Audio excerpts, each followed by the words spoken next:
Often I hear people talking about other healers and how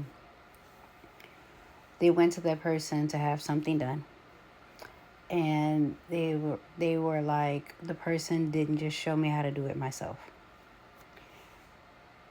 There are things that the healer you go to may know how to do. They probably have done the work within their lives where they build a relationship where they can connect with higher light beings on a different level to be able to do the work that you need to be done, or to call in your spirit team to do that work for you. Okay? You may not have gotten there. So if someone comes to me, let's say I do an energetic house clearing for them. So I clean their home. I energetically cleanse their house, and they say, "Well, show me how to do it." I can show you, or I can tell you what it is that I do, but it doesn't mean that those higher light beings work with you. Your spirit team is not the same as mine. I have been given the ability to contact the higher light beings that I can contact because I work with them. I have done the work on myself to be more open to work with those beings.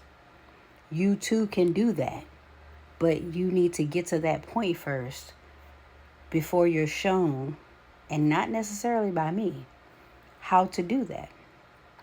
But in the meantime, if you go around and cleanse your house, I don't care what it's with, Florida water, sage, cedar sticks, salt, selenite, whatever you clean your house with. If your intention during that cleaning is not strong enough based on what you have within or attached to your home, you may need somebody to help you. That also includes the body, because a lot of times we allow things in because nothing can affect us that we don't allow in. We have to believe that that thing can affect us.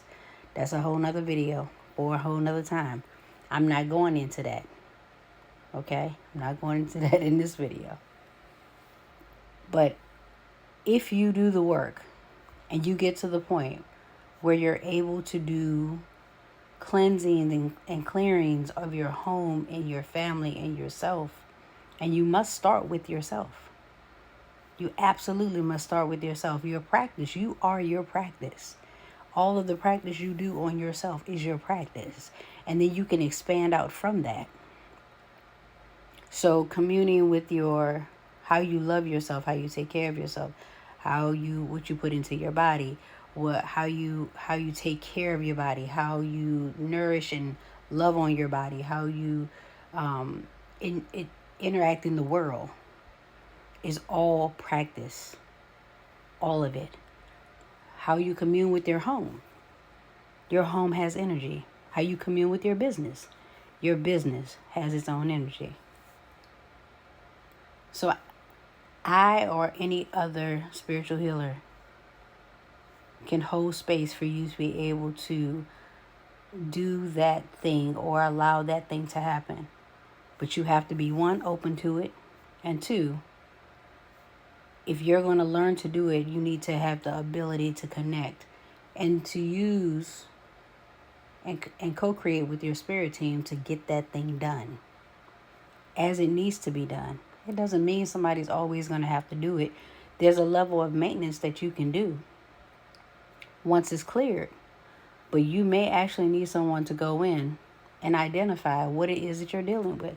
Because most of the time, what you're dealing with is someone coming because you are about to ascend, something that you brought home from work, something that you've invited in from a show you're watching, a game you're playing, from your visitors that come to your home. There's all types of things that you can invite that will attach to you about your body, and also you will invite into your home. So I don't know who this is for, But I'm sure that someone is thinking, I can just do it myself. You can. But what you first have to do is make sure that you allow yourself to be endowed with the ability to do it yourself before you start talking about how somebody just needs to teach you. Because I can teach you all day. But there are things that you may do that may work for you better than me. Might not be my thing. The difference is I'm connected enough with my spirit team that when something is not for me, I listen.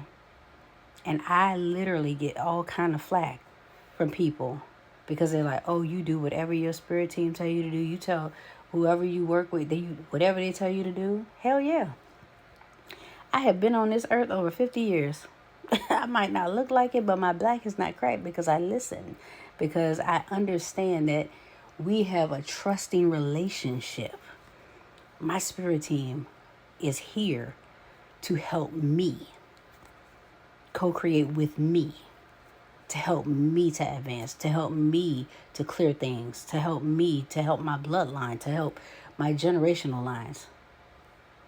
So of course I'm going to trust them because they have never, ever let me fail. When I listen, they never let me fail.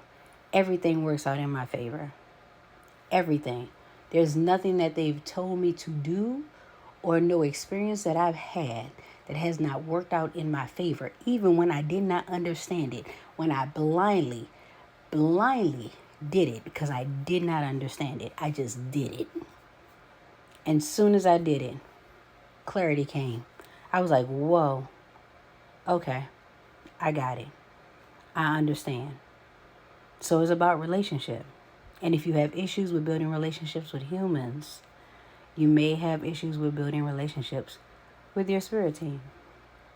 So that's why a lot of people prefer to work with their ancestors as they knew them here in the physical realm versus actually allowing the ancestors to ascend and working with them in the spiritual realm. When they ascend, they have now gone back into, like, they may go into another carnation. They may become one with source again.